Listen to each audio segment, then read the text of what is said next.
राधे राधे जी। आज है 18 अप्रैल 2026, दिन है शनिवार। आपका दिन शुभ हो, मंगलमय हो, यही मेरी प्रार्थना है। आइए इस वीडियो में श्रवण करते हैं बैसाख महीने में आज शनिवार के दिन सुनी जाने वाली पीपल सींचने की कथा। यह कथा आप सुनेंगे तो निश्चित रूप से माँ लक्ष्मी और शनि देवता की विशेष कृपा होगी। देर न करते हुए बैसाख महत्म आज का अध्याय भी सुनेंगे। आप सुने वीडियो और अंत तक बने रहे। साथ के साथ शनि देवता की भी कथा सुनेंगे, जिससे शनि संबंधी सभी परेशानी आपकी दूर होंगी। आरंभ करते हैं। सबसे पहले आज प्रतिपदा तिथि है, शुक्ल पक्ष का अभी समय चल रहा है। आप प्रतिपदा तिथि 2:10 तक रहेगी, उसके उपरांत द्वितीया लग जाएगी। आज नक्षत्र अश्विनी नक्षत्र है और भरणी नक्षत्र का निर्माण हो रहा है। प्रीति योग और आयुष्मान योग का आज निर्माण है। आज 18 अप्रैल शनिवार को राहु काल सुबह 9:16 से 10:51 के आसपास है। राहु काल में किसी नए शुभ काम की शुरुआत बिल्कुल ना करें। सूर्य उदय 6:07, सूर्यास्त का समय 6:44 रहने वाला है। प्रिय श्रोताजनों, किसी नए शुभ काम की शुरुआत करना ही चाहते हैं तो अभिजीत मुहूर्त का चुनाव करें। 12:01 से 12:51 तक अभिजीत मुहूर्त है। अमृत काल का समय भी बहुत शुभ है। 2:52 से 4:18 के आसपास अमृत काल का समय है।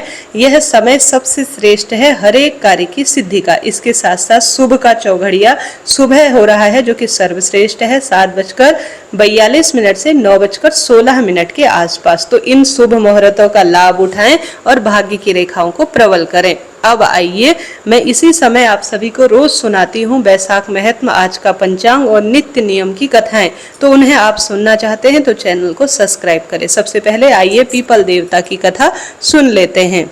मान्यता है पीपल वृक्ष में त्रिदेवों का वास माना जाता है। पीपल में माँ लक्ष्मी का, शनि देव का, पितरों का वास है। इस कारण से आज के शुभ दिन में अगर पीपल, आंकड़ा और बड़ वृक्ष को सींचने की सुंदर कथा सुनी जाए तो भाग्य प्रबल होता है। संतान, सौभाग्य और हर स्वरूप में व्यक्ति को जीवन में सुख मिलता है। सबसे पहले इस कथा का सुनते हैं श्रवण, फिर हम बैसाख महत्म आज का अध्याय भी सुनेंगे। आरंभ करते हैं। मेरे साथ आप सभी भी बोलिए पिपलेश्वर महादेव की जय। ओम नमो भगवते वासुदेवाय। कथा अनुसार एक बार एक गांव में बहुत सुंदर तरीके से नंद भाभी रहा करती थी। भाभी जहां भी जाती थी अपनी नंद को अपने साथ में रखती थी, क्योंकि जब उसकी सास मरी तो उसने अपनी बहू से वचन लिया था कि मेरी बेटी का अपने बच्चों की तरह ध्यान रखना, इसको कभी भी कोई दुख मत देना। इसलिए भाभी अपनी नंद का पूरा ध्यान रखती थी। तब एक बार की बात है, भाभी ने बैसाख महीने का स्नान और व्रत किया तो वह रोज पीपल सींचने जाया करती थी। तो अपनी नंद को भी अपने साथ रखती थी। भाभी जैसे पूजा करती, कुंवारी नंद भी वैसे ही पूजा करती। भाभी अपने मन में हाथ जोड़कर विनती करती कि हे पीपल देवता, मुझे एक पुत्र देना। तो नंद भी हाथ जोड़कर कहती कि हे पीपल देवता, जो आप मेरी भाभी को दोगे मुझे भी दे ही देना। इस तरह पूरे बैसाख महीने में नंद भाभी ने पीपल के पेड़ की पूजा करी, मन्नत मांगी। तब पीपल देवता सोच में पड़ गए कि भाभी को तो मैं पुत्र दे दूंगा, लेकिन कुंवारी लड़की को कैसे पुत्र दूं। तब पीपल देवता ने दोनों की इच्छा पूरी कर दी। 3 महीने बाद भाभी को गर्भ ठहर गया। तब नंद के हाथ में भी एक छोटा सा छाला हो गया। वह छाला दिन प्रतिदिन बढ़ने लगा। 9 महीने बाद भाभी ने एक पुत्र को जन्म दे दिया। तो उसी दिन नंद के हाथ के छाले में से एक बेटे का भी जन्म हो गया। भाभी ने लोक लाज से, भय से और नंद की बदनामी हो जाएगी इस डर से यह गांव में कहलवा दिया कि मेरे 2 जुड़वा पुत्र हुए हैं। भाभी ने अपने पति से भी यह बात छुपाई। इस तरह समय बीतने लगा। तब साल भर बाद एक दिन भाभी कुएं पर पानी भरने गई तो उसने अपने नंद से कहा, दोनों बच्चों का ध्यान रखना। तब नंद वाला लड़का रोने लगा तो उसने उसे झूले में सुलाकर जो है लोरी सुनाना शुरू किया। फिर बिना बाप का कान जी बोल दिया, कहाँ से आया है, बार बार यह लाइन दोहरा रही थी। उसका भाई वहीं खड़ा था। जब भाई ने यह सुना तो उसे बड़ा अटपटा लगा। उसने सोचा बहन से पूछना ठीक नहीं है, अब अपनी पत्नी से ही पूछूंगा। कि तभी उसकी पत्नी कुएं से बाहर आई। तब उसने अपनी पत्नी से कहा, मेरी बहन दोनों जुड़वा बच्चों को झूला झुला रही थी, तभी हमारा एक बच्चा रोने लगा तो मेरी बहन लोरी गाने लगी और बोली, बिना बाप का कान जी बोल कहाँ से कैसे आया जी जबकि मैं तो जिंदा हूँ। फिर यह कैसी लोरी सुना रही थी। तब पत्नी अपने पति को समझाते हुए कहती है, यह तो जो है जो बच्ची है ये नंद तो ऐसे ही बोल रही होगी, आप इसकी बातों में ध्यान मत दो। उस समय पत्नी बोलते समय अपनी नजरें भी चुरा रही थी। उसके पति को शक हुआ। उसने पत्नी को डांटते हुए कहा कि सच सच बताओ। तो उसकी पत्नी की हिम्मत टूट गई। उसने अपने पति को पूरी सच्चाई बता दी। उसी समय उसके पति ने अपने भांजे को उठाया और गांव के बाहर पीपल के पेड़ के पास ले गया और पीपल देवता से हाथ जोड़कर बोलने लगा, हे पीपल देवता, मेरी बहन तो नासमझ थी। जो उसने आपने सब कुछ जो है आपसे मांगा और आपने जो है उसे बिना सोचे समझे दे भी दिया।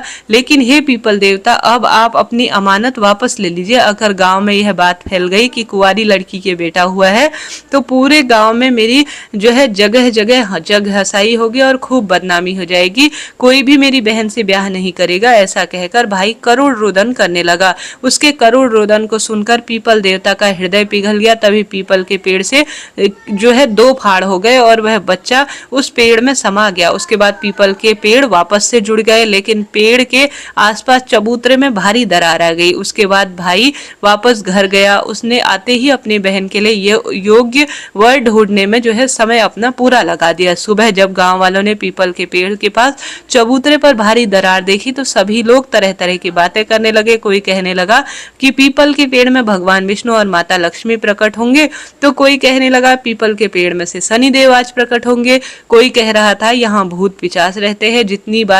जितने मुंह उतनी बातें होने लगी। कुछ दिन तक लोगों ने बातें करी, किंतु कुछ समय बाद सब कुछ बातें भुला दी। इस तरह समय बीतने लगा। तब एक दिन भाई ने अपने घर में हवन कराया। पूरे गांव ने हवन में आहुति दी। गांव के सभी लोग आए। काशी बनारस से 11 पंडितों को बुलाया गया। यज्ञ में आहुति भी दी जा रही थी। घी का डब्बा उसने पूरा उड़ेल दिया, लेकिन आहुति प्रकट नहीं हो रही थी। तब किसी ने भाई से कहा कि आप भी कोई बहन, बेटी, बुआ, भांजी हो तो उसे बुला लो। भाई ने कहा कि मेरे पास तो एक बहन है जो मेरे पास रहती है, उसके अलावा मेरा कोई नहीं है। बहन ने भी आहुति दिलवाई, लेकिन फिर भी यज्ञ जो है नहीं पूर्ण प्रज्वलित हुआ और नहीं कोई धुआं हुआ। ज्योति ही प्रकट नहीं हो रही थी। तब गांव के सरपंच ने भाई से कहा कि पुत्र, यह तो आपका बड़ा अपशगुन है। किसी पंडित परमात्मा को बुलाना होगा, पूछना होगा। तब गांव के बाहर से एक महान वेद शास्त्रों के ज्ञाता श्री पंडित जी को बुलाया गया और पूरी बात बताई गई। वह पंडित जी त्रिलोक ज्ञानी और बड़े महात्मा थे, त्रिकालदर्शी थे। आगे पीछे की उन्हें सब बातें याद थी। वे वर्तमान, भविष्यकाल और भूतकाल की सारी बातें देख सकते थे। तब उन्होंने आंखें बंद करी, थोड़ी देर ध्यान लगाया और सारी बात पता कर ली। जब पंडित जी ने भाई से कहा कि हे पुत्र, तुम अपने जो है भांजे को लेकर आओ, तब तुम्हारा भांजा इस यज्ञ में आहुति देगा, तभी जोत आएगी। तब भाई ने कहा, मेरे कोई भांजा नहीं है, मेरी बहन तो अभी तक कुंवारी है, तो भांजा कहाँ से आएगा। तब उसी पंडित जी ने कहा, पीपल देवता ने तुम्हारी बहन को पुत्र दिया था, तुम उसी भांजे को लेकर आओ, तभी तुम्हारा यज्ञ पूर्ण माना जाएगा। तब सभी गांव वालों ने भाई से पूछा। भाई ने सभी गांव वालों को पूरी सच्चाई बता दी। तब गांव वाले भाई को समझाते हुए बोले कि पुत्र, इसमें शर्मिंदा होने की कोई बात नहीं है। पीपल देवता ने तुम्हारी बहन को पुत्र दिया है, ऐसी किस्मत हर किसी को नहीं मिलती। तब सभी गांव वाले, सरपंच, पंडित जी, भाभी, नंद और उसका भाई ढोल नगाड़े के साथ पीपल देवता के गीत गाते हुए पीपल के पेड़ के पास पहुंचे। तब भाई ने पीपल देवता से अपनी गलती के लिए माफी मांगी और कहा कि हे पीपल देवता, मैंने बदनामी के डर से मैंने अपना भांजा तुम्हें सौंप दिया था, लेकिन आज मैं खुद अपने भांजे को वापस मान सम्मान से लेने आया हूँ। हे पीपल देवता, मुझे अपना भांजा वापस लौटा दीजिए। तब वहां आपस में जो है सभी व्यक्ति जो थे वह बातें करने लगे। पीपल के 2 फाड़ हो गए, उसमें से एक भांजा उसका बाहर निकला। उसी समय उसके बहन के आंचल से दूध की धार उसके बेटे के मुख पर जाकर गिरी। पूरे गांव को यकीन हो गया कि यह इसी का पुत्र है।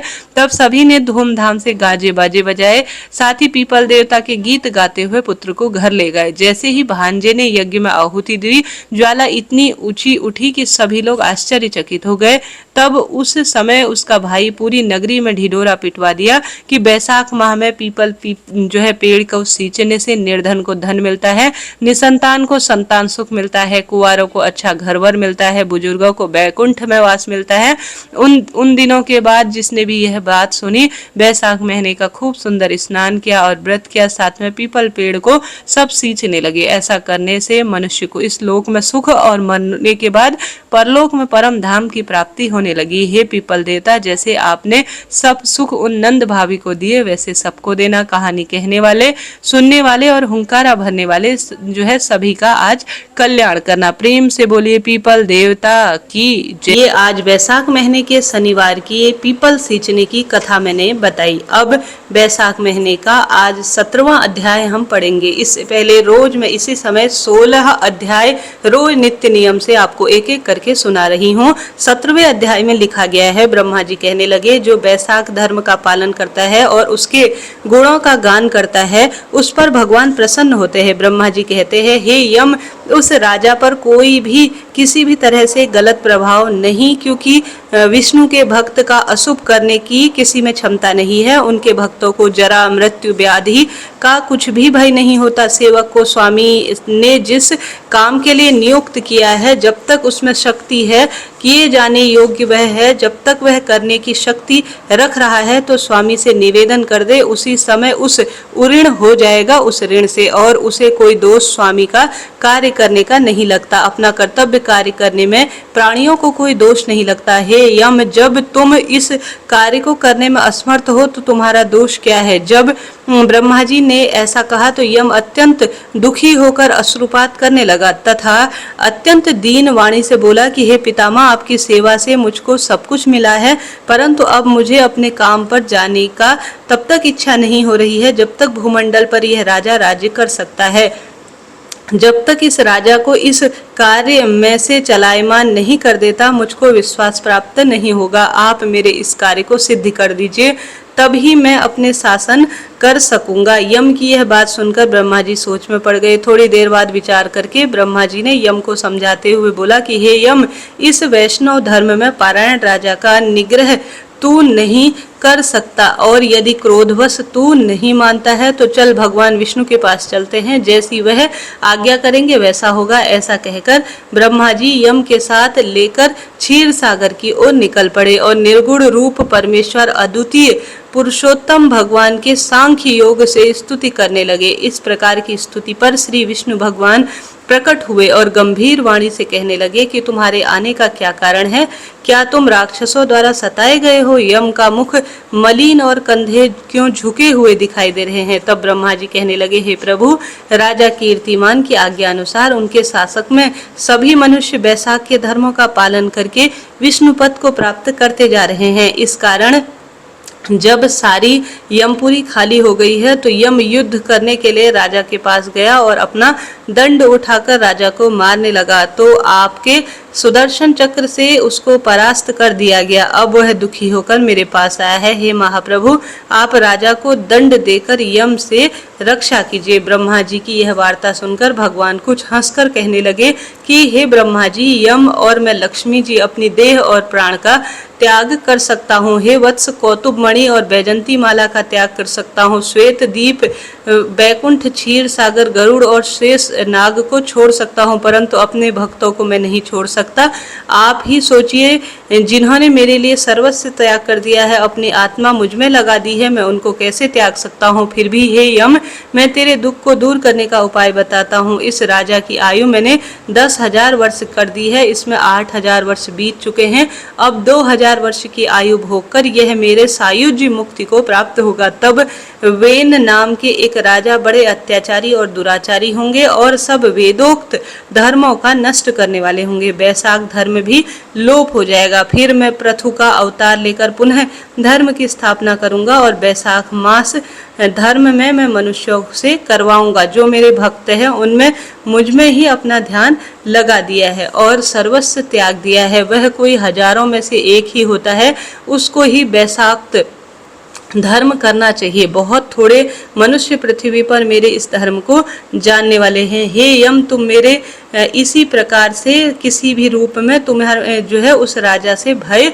और दुखी मत होना, तेरे काम की सिद्धि हो जाएगी। वह राजा तेरा भाग भी देगा। अपने अपने भाग को ग्रहण करने वाला दुखी नहीं होता। जो मनुष्य उद्देश्य से प्रतिदिन स्नान, अर्घ, जल, कुंभ दही अन्न आदि का दान नहीं करते उनका वैशाख धर्म निष्फल हो जाता है। जो कोई प्राणी तुम्हारा भोग देकर वैशाख धर्म करे उसके कार्य में तुम विघ्न मत डालो, और जो तुम्हारा भाग दिए बिना ही केवल मेरा भजन करता है उसको मेरी आज्ञा से तुम अवश्य दंड दो। उस राजा से तुम्हें भाग दिलाने के लिए मैं अभी सुनंदन को भेजता हूँ, वह अवश्य राजा को समझाएगा और तुम्हारा भाग देगा। इस प्रकार हर तरह से यम को आश्वासन देकर भगवान अंतर्ध्यान हो गए।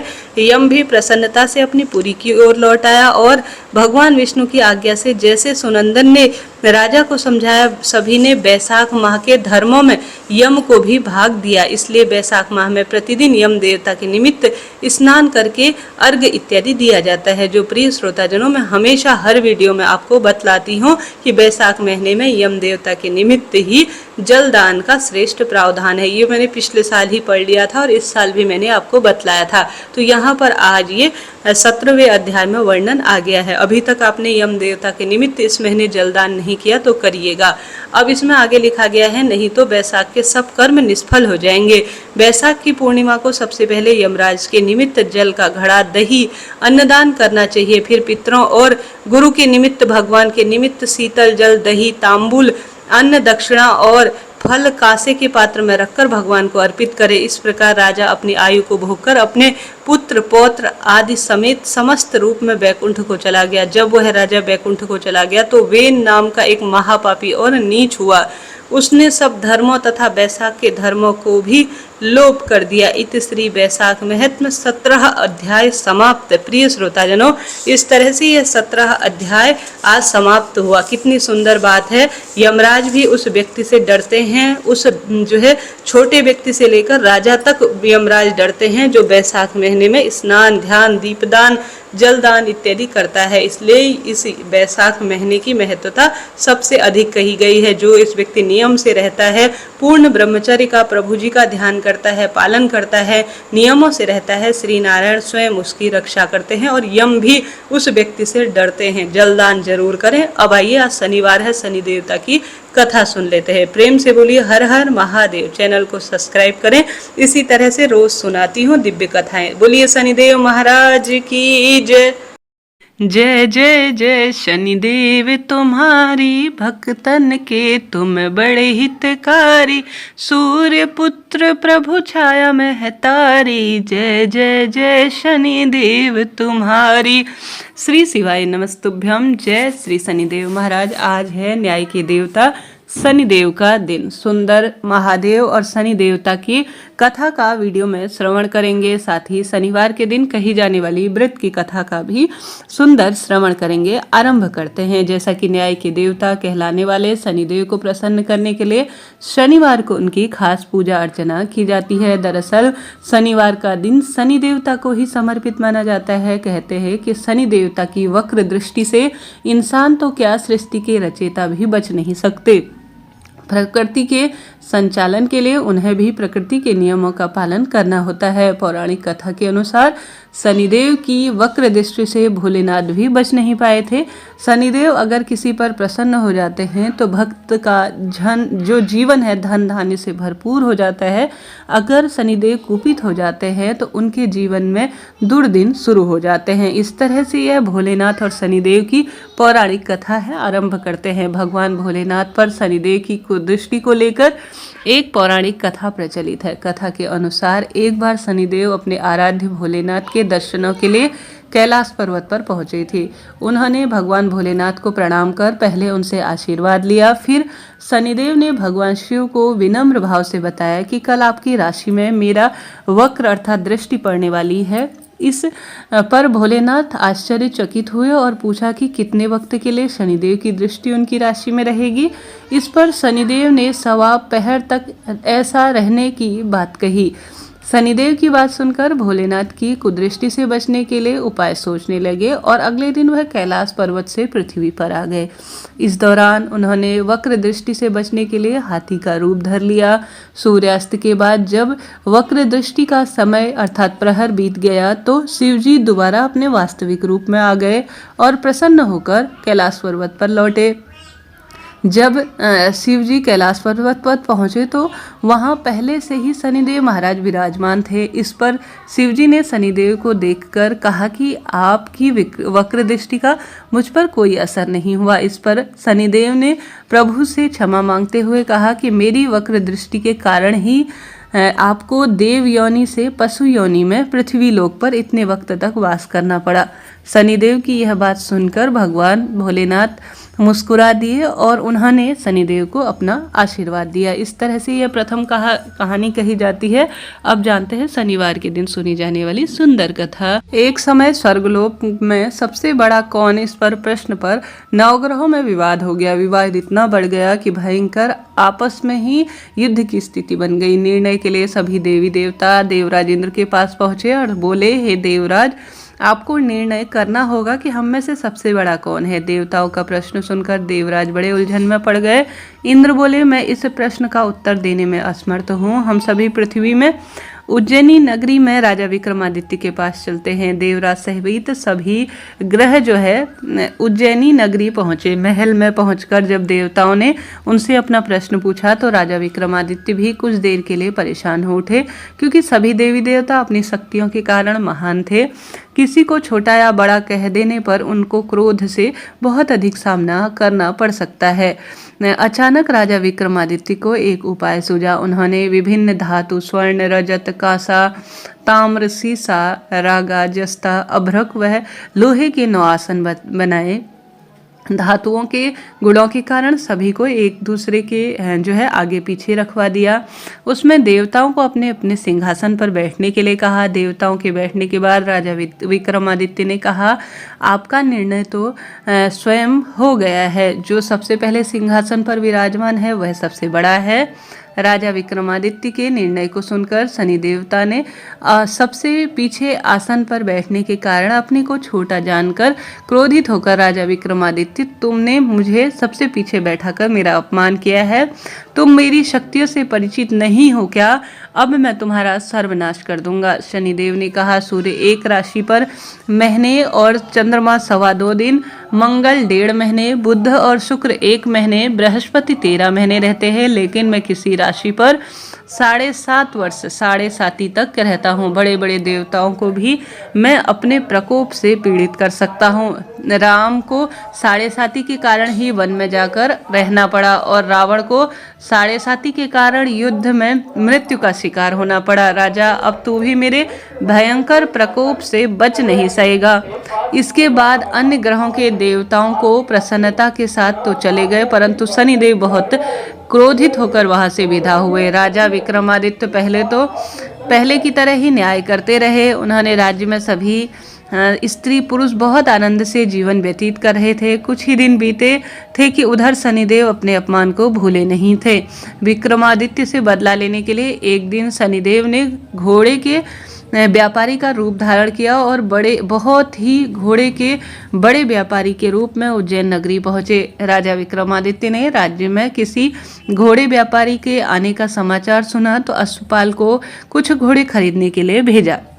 घोड़े बहुत कीमती थे। अश्वपाल ने बताया कि जब वापस लौटकर इन संबंध में बताया तो राजा विक्रमादित्य ने स्वयं आकर एक सुंदर वह शक्तिशाली घोड़े को पसंद किया। घोड़े की चाल देखकर राजा उस घोड़े पर सवार हुए तो घोड़ा बिजली की गति से दौड़ गया। तेजी से दौड़ता घोड़ा राजा को दूर एक जंगल में ले गया और फिर राजा को वहां गिराकर जंगल में कहीं गायब हो गया। राजा अपने नगर की ओर लौटने के लिए जंगल में भटकने लगे, लेकिन उन्हें कोई रास्ता नहीं मिला। वह भूखे प्यासे रहे। बहुत घूमने के बाद एक चरवाहा मिला।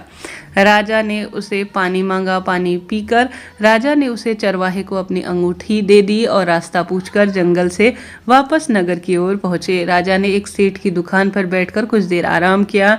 उस सेठ ने राजा से बातचीत की तो राजा ने बताया कि मैं उज्जैन नगरी का हूँ। राजा के कुछ देर दुकान पर बैठने पर सेठ जी की बहुत अधिक बिक्री हुई। सेठ ने राजा को बहुत भाग्यवान समझा और खुश होकर अपने घर में भोजन के लिए बैठाया। सेठ के घर में सोने का एक हार खूंटी में लटका हुआ था। राजा को उस कमरे में छोड़कर सेठ कुछ देर के लिए बाहर आया। तभी देखता है कि अचानक से राजा की जो खुटी है वह हार को निगल रही है। सेठ ने कमरे में लौटकर हार को गायब देखा तो चोरी का संदेह राजा पर किया, क्योंकि उस कमरे में वही अकेला था। सेठ ने अपने नौकरों से कहा कि इस परदेशी को रस्सी से बांधकर नगर के राजा के पास ले चलो। राजा ने विक्रमादित्य से हार के बारे में पूछा तो उन्होंने बताया कि उसने देखते ही देखते जो खूटी है उसको हार निगल गया। इस प्रकार राजा ने क्रोधित होकर चोरी करने के अपराध में विक्रमादित्य के हाथ पैर काटने का आदेश दिया। राजा विक्रमादित्य के हाथ पैर काटकर उसे नगर की सड़कों पर छोड़ दिया गया। कुछ देर बाद एक तेली उसे उठाकर अपने घर ले गया। उसने अपने कोल्हू पर बैठा दिया। राजा आवाज देकर बैलों को हाँकता रहा। इस तरह तेली का बैल चलता रहा और राजा को भोजन मिलता रहा। शनि के प्रकोप से 7:30 पूरी होने पर वर्षा ऋतु आरंभ हुई। राजा विक्रमादित्य एक रात मेघ मल्हार गा रहा था, तभी नगर की राजा की लड़की राजकुमारी मोहिनी रथ पर सवार उस तेली के घर पर से गुजर रही थी। उसने मेघ मल्हार सुना तो वह बहुत ही मोहित हो उठी। रानी दासी ने लौटकर राजकुमार को अपंग राजा के बारे में सब कुछ बता दिया। राजकुमारी उसके मेघ मल्हार पर मोहित हो उठी, अतः उसने सब जानकर भी अपंग राजा से विवाह का निश्चय किया। राजकुमारी ने अपने माता पिता से यह बात कही तो सब हैरान हो उठे। रानी ने मोहिनी को समझाया कि बेटी, तेरे भाग्य में राजा का रानी होना लिखा है, फिर तू उस अपंग से विवाह करके अपने पैरों पर क्यों कुल्हाड़ी मार रही है। महारानी ने अपनी जिद नहीं छोड़ी, अर्थात राजकुमारी ने अपनी जिद पूरी करने के लिए उसने भोजन करना छोड़ दिया और प्राण त्यागने का निश्चय किया। आखिर राजा राजकुमार सभी जन जो है विवश होकर अपंग विक्रमादित्य से राजकुमारी का विवाह करने के लिए तैयार हो गए। विवाह के बाद राजा विक्रमादित्य और राजकुमारी तेली के घर में रहने लगे। उसी रात स्वप्न में शनिदेव ने राजा से कहा कि राजा, तुमने मेरा प्रकोप देख लिया, मैंने तुम्हें अपने अपमान का दंड दे दिया। राजा ने शनिदेव से क्षमा प्रार्थी होते हुए कहा कि हे शनिदेव, जिसको जितना दुख देना था मुझे आपने दे दिया, मैं क्षमा प्रार्थी हूँ। शनिदेव ने कुछ सोचकर कहा, राजा, मैं तुम्हारी प्रार्थना स्वीकार करता हूँ। अगर जो कोई स्त्री पुरुष मेरी पूजा करेगा, शनिवार को व्रत करेगा, मेरी व्रत कथा सुनेगा, उस पर मेरी अनुकंपा सदा सर्वदा बनी रहेगी। प्रातःकाल राजा विक्रमादित्य की नींद खुली तो अपने हाथ पैरों को वह देखता है कि ठीक ठाक हैं। उसने मन ही मन शनिदेव को प्रणाम किया। राजकुमारी भी राजा के हाथ पैर सही सलामत होने पर आश्चर्य और खुशी में डूब गई। तब राजकुमार विक्रमादित्य ने अपना परिचय देते हुए शनिदेव के प्रकोप की सारी कहानी बताई। सेठ को इस बात का पता चला तो दौड़ता हुआ तेली के घर पहुंचा और राजा के चरणों में गिरकर क्षमा मांगने लगा। राजा ने उसे क्षमा कर दिया, क्योंकि यह सब तो शनिदेव के प्रकोप के कारण हो रहा था। सेठ राजा को अपने घर ले गया, भोजन कराया। भोजन करते समय वहां एक आश्चर्यजनक घटना हुई कि देखते ही देखते खूंटी से हार उगल रहा था। सेठ जी अपनी बेटी का विवाह भी राजा के साथ करवा दिए और बहुत सारा स्वर्ण धन आभूषण देकर उसको विदा किया। राजा विक्रमादित्य राजकुमारी मोहिनी और सेठ की बेटी के साथ उज्जैनी पहुंचे तो नगरवासियों ने हर्ष से उनका स्वागत किया। अगले दिन राजा विक्रमादित्य ने पूरे राज्य में घोषणा करवाई कि हमेशा सदा सर्वदा जो है पूरे विश्व में ब्रह्मांड में शनिदेव देवों में सर्वश्रेष्ठ हैं और उनकी पूजा एक विशेष दिन शनिवार के दिन कराई जाएगी। और शनिवार के दिन जो उनका व्रत करेगा, विशेष पूजन करेगा, उसके जीवन में अनुकंपा हमेशा शनिदेव की बनी रहेगी। राजा विक्रमादित्य की घोषणा से शनिदेव प्रसन्न हुए। शनिवार का व्रत करने और व्रत की कथा के कारण सभी लोगों की मनोकामनाएं तत्काल पूर्ण होने लगी और जीवन भी खुशमय होने लग गया। इस तरह से यह सुंदर कथा थी। आपने श्रवण किया, आपका लाख लाख धन्यवाद। आशा है, उम्मीद है आप सभी पर शनिदेव की कृपा हमेशा बनी रहेगी और खुशियों से झोली भरी रहेगी। जय श्री शनिदेव, हर हर महादेव।